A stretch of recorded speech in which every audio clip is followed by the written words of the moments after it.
In 2016, the iconic and beloved Jewish comedian Mel Brooks was on The Tonight Show, remembering his dear friend, Gene Wilder.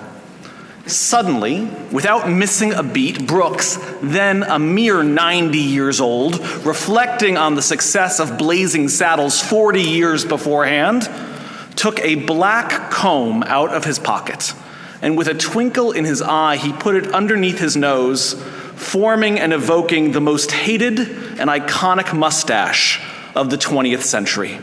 He sprung to his feet, held out his hand in a Sieg Heil, and began to take short little goose steps around the stage.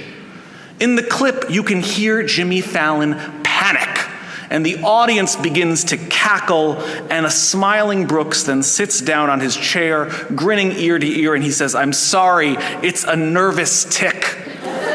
And the laughter swells.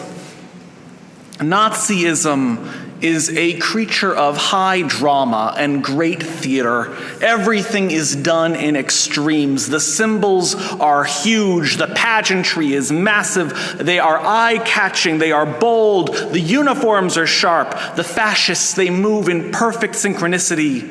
Emotion, raw, unrestrained, seethes. It demands to be taken seriously. And Brooks walks up, and he looks at it like it's an overinflated balloon. And depending on the era, he punctures it, either with a fake mustache, or with a musical number with a dancing iron cross, or a figure skater dressed up as Hitler. And all of its drama, all of its allure, all of its glamour, its self-seriousness flies away. And that has ever been his superpower. Brooks gives us the ability to laugh at the monster in the rearview mirror, to lessen their power, to strip them of their dignity, to turn them into a comic gag instead of a hushed whisper and a furtive glance to the dark. I learned a lot from Mel Brooks. But after this week, I have learned something vital and important and sadly new. That you need to beat Amalek before you can laugh at him. Adar is not yet here, but it is coming in just a few weeks. With Adar comes Purim and the story of brave Esther and Mordechai, wicked Haman, boorish Achashverosh. And it might be that Mel Brooks learned this trick from Hebrew school, as there is little better example of turning evil into ridicule than what we Jews have done to Haman and to the king of Persia. Were he a modern figure, Achashverosh would be eerily similar to any other number of modern despots, Kim Jong-un of North Korea, or the deposed leader of Syria, Bashar al-Assad. Warlords who strip their country of natural resources, who build grand monuments to themselves, autocrats who give themselves new titles every day and rename landmarks in their honor. But through the image of Purim, this horror of a tyrant has become a nothing, a joke, a fool, a plotting schlemiel.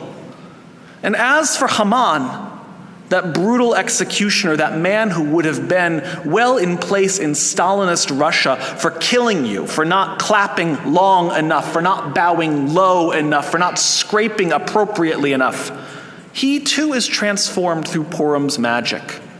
He's a bumbling chazar. He's a fool that gets hung on his own gallows, humbled by his own lies. He is first and foremost remembered in a beloved cookie. We laugh at him. None of us are afraid of Haman. His very name is a nothing to us. It's just a cue for us to boo and noise make and laugh. We beat Amalek. In that generation, we learned to laugh at Amalek. What about today? I won't dishonor this bima by reading the tweets from last Shabbat that Kanye West put out into the world. It's enough to say simply that the man spoke out loudly for who he stands with and what he stands for and the sick hatred he has in his heart. He is, in his own words, a Nazi. And if anyone thinks that this was a momentary lapse, a hacker having a good time, or a little bit of gotcha performance art, After his miserable little rant was over, he doubled down the following day with a deranged Super Bowl ad that directed viewers in the greater Los Angeles area to his web store. And what was on sale there?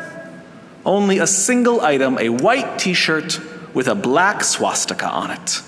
Item HH01, HH of course being Hail Hitler. It cost a mere $20 USD each. We don't know how many t-shirts he sold. It took several days for Shopify, the Canadian-owned web store hosting company, to ban Kaye. A leaked internal memo made it clear that while, quote, everyone agrees this is vile, disgusting, and inexcusable, end quote, the reason for the banning was the threat of being sued for fraud. Because the thought behind this was that someone who bought this t-shirt might not, heaven forfend, actually get it in the mail. And that would mean that Shopify could be sued. This is, of course, not Kanye's first dance with Nazism. In 2022, he spent the better part of a week making similar explicit comments about his hatred for and threatening Jews before he was banned from Twitter and locked out of Instagram. And there were some repercussions then, the loss of his lucrative endorsement contract with Adidas, but there were repercussions for us then, too, such as a group of demonstrators in LA giving Nazi salutes at a demonstration in California's largest city where they held up a sign that said, quote, Kaye is right about the Jews. And what followed in its aftermath, according to the LAPD, was, quote, a mild surge in anti-Semitism. Today, of course, we're not living through a mild surge of anti-Semitism. We are living in the worst surge in anti-Semitism since the Holocaust. It is worth noting that Kanye's Twitter following at the time he chose to close his account a few days ago is 32.7 million people. That is more than twice the number of Jews in the world. His personal wealth is valued at close to $2 billion. His most recent album, released in 2024, 2 years after he, quote, went DEFCON 3 on the Jews, sold 800,000 units in the USA alone. And while there is no doubt that this week his cultural cachet has plummeted again, and the number of people who are willing to work with him is waning again, I feel that people are making a critical mistake. They are laughing too soon, because this is an Amalek that is not beaten. Our Torah portion this week is Yitro. It opens in the immediate aftermath of the battle with that very first biblical Amalek. Amalek in the Torah is that tribe that dwells somewhere between Egypt and Sinai. It ambushes the weak and the ill and the young, the slowest moving of those who escaped from Egypt. Amalek is our first enemy we encounter as a free people. And our rabbis teach us that in every generation, the essence of Amalek arises again. And so as our Torah portion begins this week, Yitro, Moses' father-in-law, comes to the camp of the Israelites. He hears what God has done for the Jewish people, and in that moment he says, Ata yadati ki gadol Adonai mikol ha'elohim, ki hadavar asher zadu alehem. Now I know that greater is Adonai, greater than all the gods, because of these schemes which were done against this people. And our rabbis have many different interpretations for this verse. Many of them attribute Yitro's, quote, conversion moment, his acknowledgement of the superiority of the God of Israel, as a response to the exodus from Egypt. He hears of the wonders of the outstretched hand of the 10 plagues, the splitting sea, the God Pharaoh king humbled.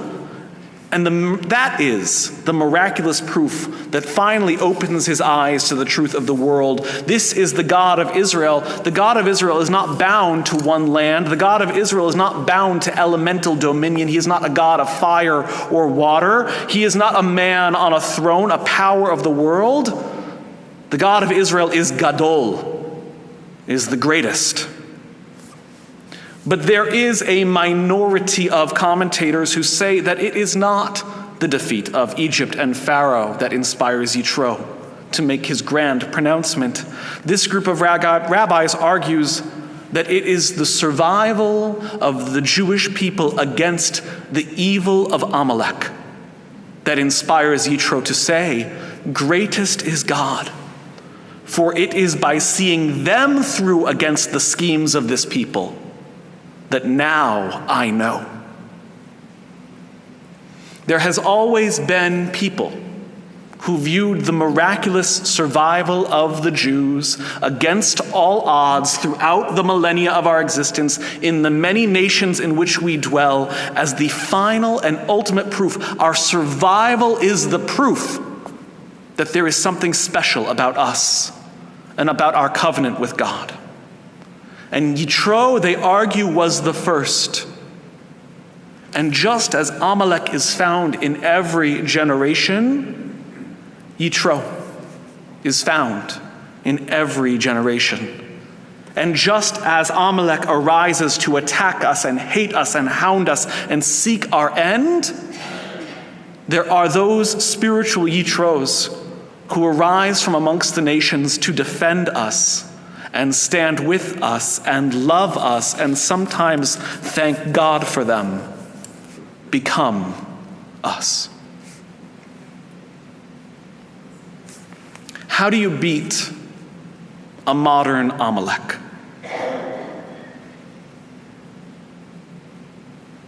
Unity. When a person stands up and says, with no shame, with no reservation, that they are a Nazi, that they are in Hitler's #1 fan, we hold them accountable. We hold them and each person or corporation who empowers them or silently profits from them accountable. When someone openly admits such a thing, it's no longer a matter of whether or not you agree with their politics. It's not a matter of left or right. It's not about partisan or nonpartisan. It's not an issue of mental health. It's not an issue of, I like the art but not the artist. It's not a matter of privately I'm against this, but business is business. No. The man told you who he is. He said, I am a Nazi. So stand with us. Stand with the Jewish people. Or you stand with him. And you know exactly what that makes you. I will close with a story from my time when I was a bartender in Chicago. Some of you know that, some of you don't, that before I was a rabbi, I mixed drinks. And the story that I'm going to tell you was told to me by the owner on my very first day at the bar. And the way the story goes is that there is a man sitting at the bar, and a polite young guy wearing a black jacket with some pins on it steps in and orders a drink. And the bartender looks at him. He recognizes something about him and he tells him to get out. And the first man is surprised. What just happened? And the bartender says, that guy was a Nazi. And the man is shocked. He says, he was so polite though. And the bartender replies, the first one is always polite. And then they bring their friends.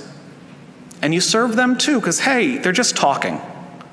It's always just talking. It always starts with talk. And then the word spreads. And the good people, they stop coming. And one day you look around and you work in a Nazi bar. So you never serve the polite ones. Rabbi Splansky has said that many times, she has said it from this bima so many times, that the only solution to Jewish hatred is Jewish pride and Jewish love.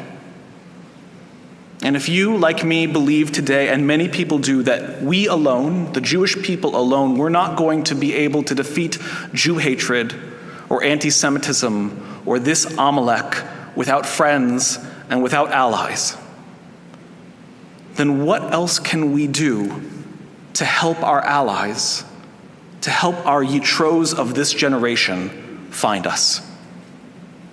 Only by being proud and only by being in love with our tradition.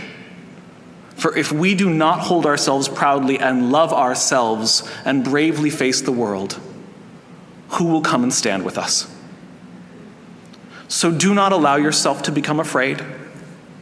Do not hide, do not be silent, do not lessen or do less in your Judaism. Dig in and dance and put on a kippah or a Magen David and find your friends and find your allies and come to shul and speak up and be a light and stand.